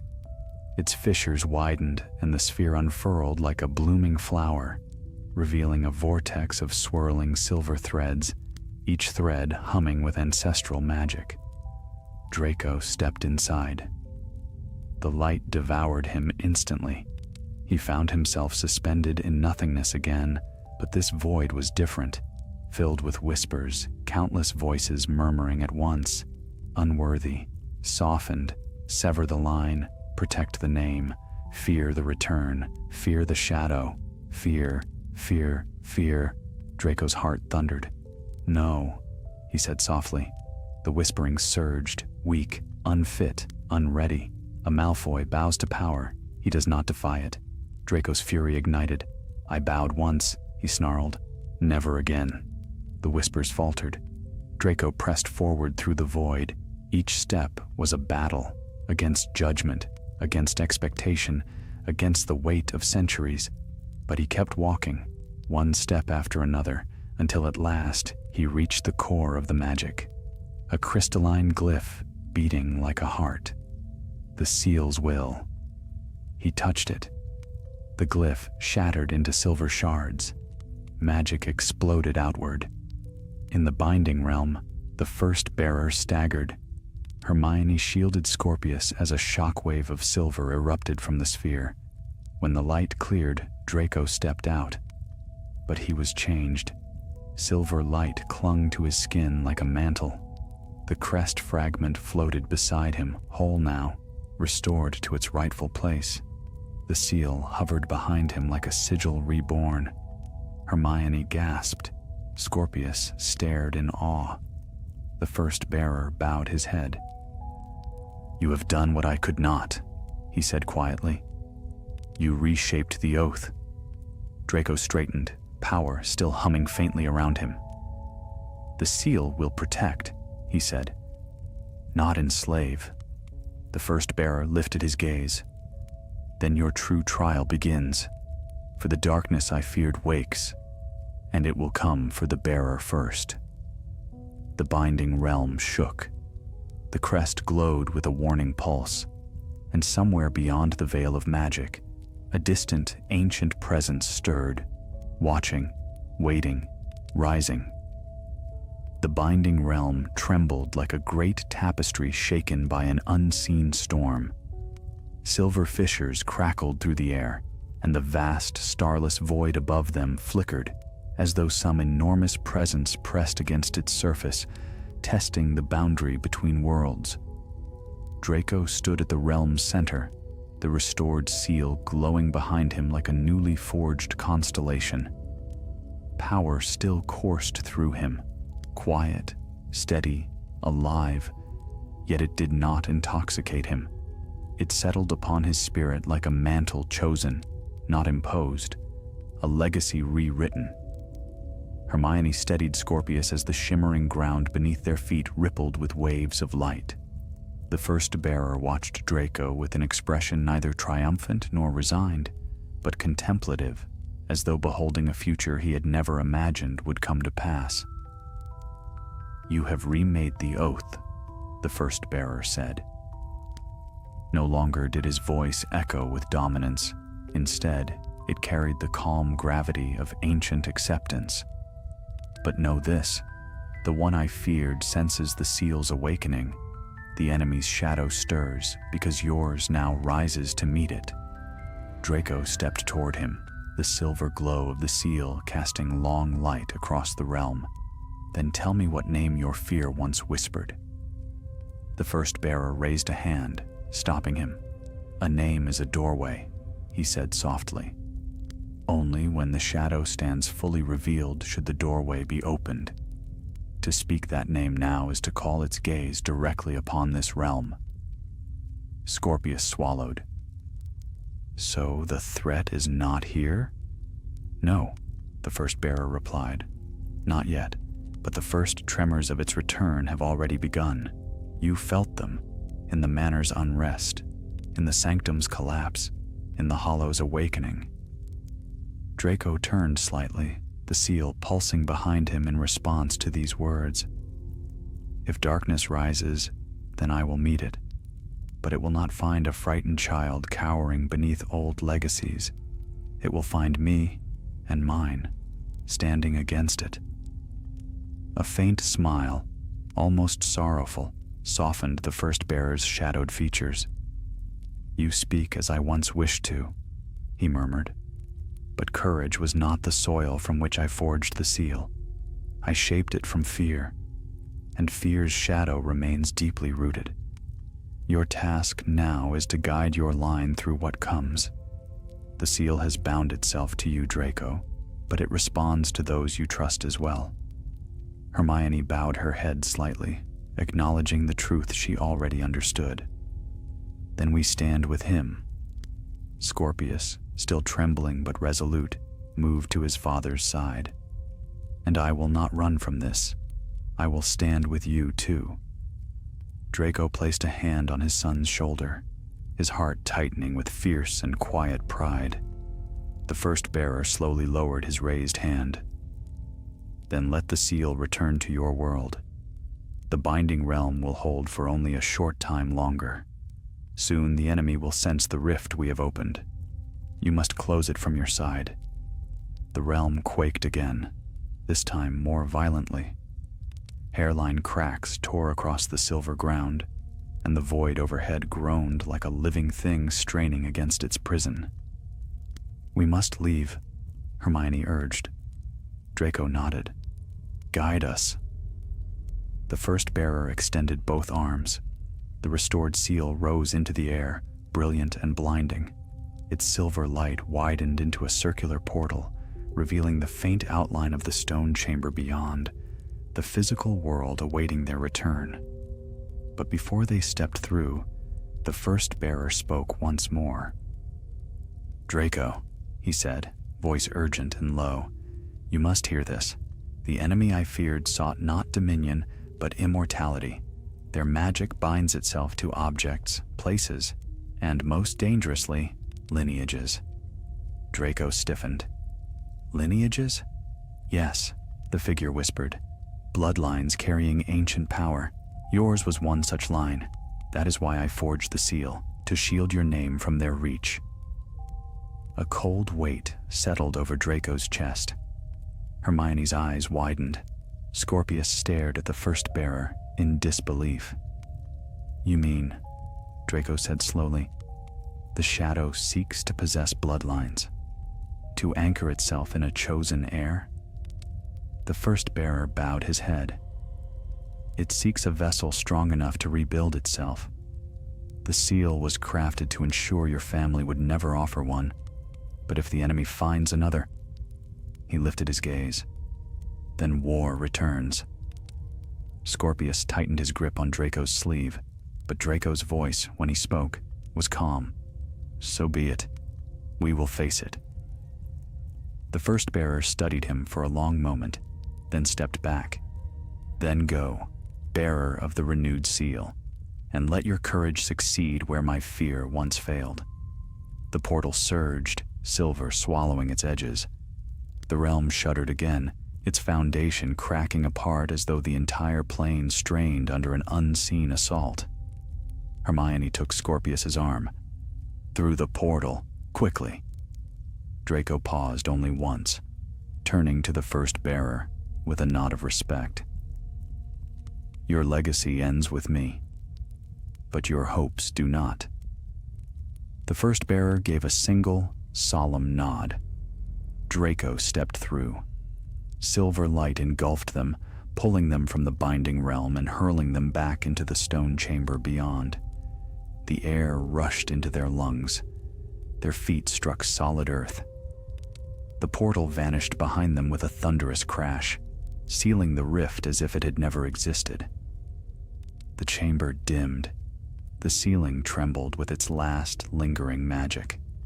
The restored seal floated behind Draco a moment longer, then sank gently into his hands. Quiet, calm, whole. Hermione exhaled shakily. "We made it." Scorpius looked up at his father, awe softening the fear still lingering in his eyes. "Father, you did it." Draco closed his fingers around the crest. "We did it." But even as he spoke, a faint vibration pulsed through the chamber, like a whisper felt rather than heard. Hermione's brow furrowed. "Draco, did you feel that?" He nodded. "The seal senses movement. Something has shifted beyond these walls." Scorpius asked, voice barely steady, "Is it the shadow?"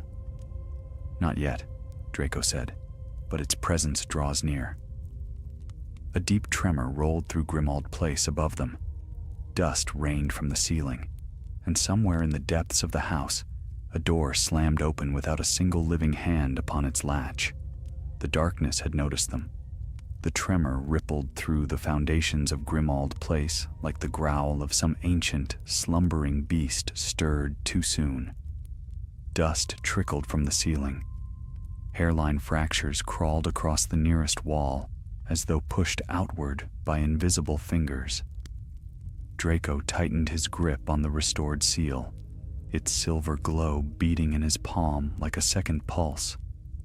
Hermione stepped between Scorpius and the corridor, wand raised, her expression sharpened by an instinctive readiness.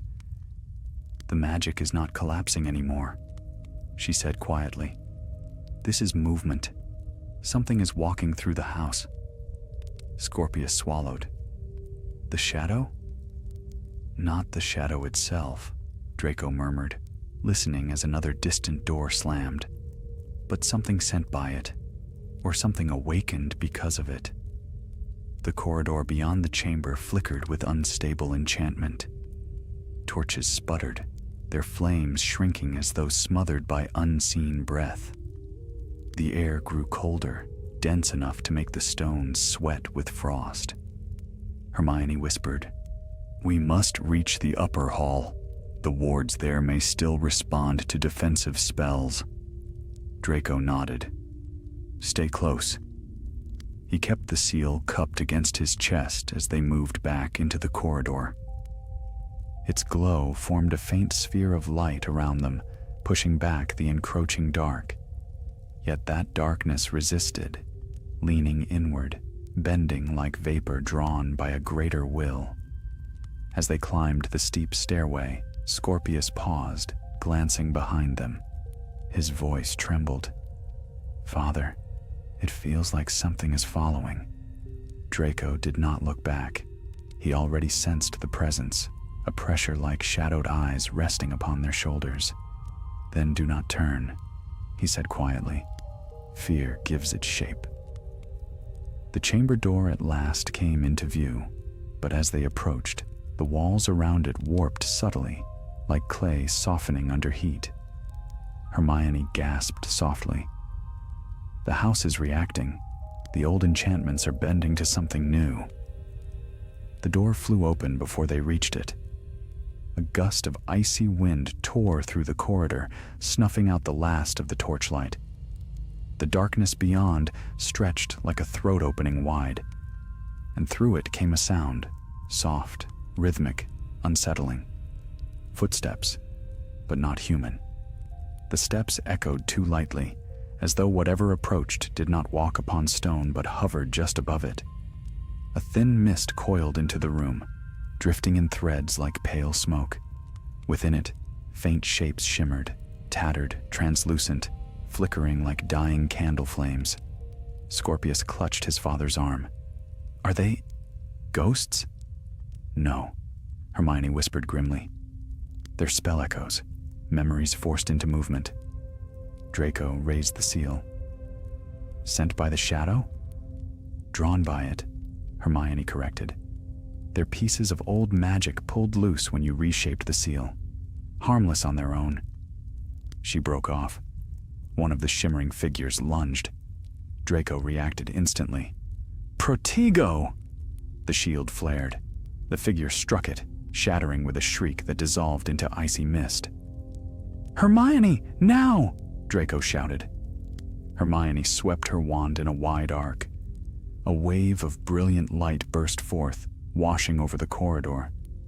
The mist recoiled, scattering like frightened birds. Several figures dissolved entirely. Others retreated further up the hall, skittering back into the shadows. "Go," Hermione cried. "They'll regroup quickly." Together, they ran up the final steps and into the long, narrow passage leading toward the entrance hall of Grimmauld Place. The air here felt slightly steadier, thinner mist, firmer stone, but an oppressive tension still hung like a curtain across the width of the corridor. As they neared the main hall, a sudden tremor struck again. The floor pitched sharply. Scorpius lost his footing, but Draco caught him, steadying him with one hand while gripping the seal with the other. Hermione pressed her palm against the wall. The fracture lines are rising toward the surface. This house is being pulled between stabilizing magic and something else. Draco nodded grimly. The shadow is searching for the seal. It cannot sense it fully, but it can feel the disturbance I've made. "Then we cannot remain here," Hermione said. "Once we reach the entrance, apparition might still be possible." They hurried forward. Yet as they reached the final archway leading into the entrance hall, the shadows there thickened into a solid mass, rippling like black water. Scorpius inhaled sharply. "Not more echoes?" "No," Draco murmured. "This is different." A figure began to emerge, not mist, not memory, but something with shape, something standing, something watching. A humanoid silhouette formed first, tall, lean, cloaked in darkness that clung like smoke. No face appeared beneath the hood, only a void too deep to comprehend. Yet its presence felt cold enough to burn, heavy enough to press against their lungs. Hermione whispered, "It is not the shadow itself, but a harbinger." The figure lifted its head, its faceless void turned toward Draco, toward the seal. Scorpius stumbled back. "Father," but Draco stepped forward, the seal blazing as if answering the harbinger's attention. The figure moved, not walking, but gliding across the stone without sound. A long arm extended, its fingers lengthening into tapered tendrils of shadow that curled toward them like roots seeking soil. Hermione raised her wand. "Back, all of you." A blast of golden light erupted from her wand tip, slamming into the harbinger. The creature staggered, its shape warping like fabric in a gale. But then it reformed, stronger, darker, stretching upward with a sound like cracking ice. "It is drawn to the seal," Hermione warned. "It wants to mark it, to bind it." Draco raised the crest high, its silver glow shining fiercely. "Then let it try." The harbinger lunged. Its tendrils struck the seal and recoiled instantly with a scream that pierced the air like a jagged blade. The creature staggered backward, its void-like face twisting. Cracks of light split across its form as though the seal's touch had burned into its essence. Hermione gasped. "Draco, the new oath repels it." The harbinger shrieked again and hurled itself forward with furious force. Draco braced himself. "Hermione! Scorpius! Run!" "No!" Scorpius cried, but Draco stepped into the creature's path. The seal flared, blinding silver, a shield born not of fear, but of chosen will. The harbinger struck it. The impact shook the entire hall. Shadows shattered like glass. Light exploded, filling every corner of the house. A howl tore through Grimmauld Place, one of rage, of dread, of retreat. When the brilliance faded, the creature was gone. Only dust settled where it had stood. Draco lowered the seal, breathing hard. Hermione steadied herself against the wall. That was no echo. That was the enemy's first true reach. Scorpius rushed forward. "Father, are you hurt?" Draco shook his head. "No, the seal protected me." He looked toward the shaking ceiling, listening to the fading echoes of the harbinger's scream. But this house will not hold much longer, and neither will the peace we've known. Hermione straightened. Then we must leave and prepare. Draco nodded. They moved quickly toward the manor's exit as the foundations trembled in weary surrender. Behind them, Grimmauld Place groaned under the strain of conflicting magics. Its age, its secrets, and the lingering presence of a threat awakening far beyond its walls. As they stepped into the cold night air, Draco held the seal close, its light gentle once more. Scorpius looked up at him. "Father, what happens now?" Draco glanced toward the horizon, where dawn had not yet broken. "Now," he said, "we go home." But even as they disapparated from the ruined threshold, the seal trembled faintly in Draco's hand, not in warning, but in promise, for the shadow had noticed them, and its true approach.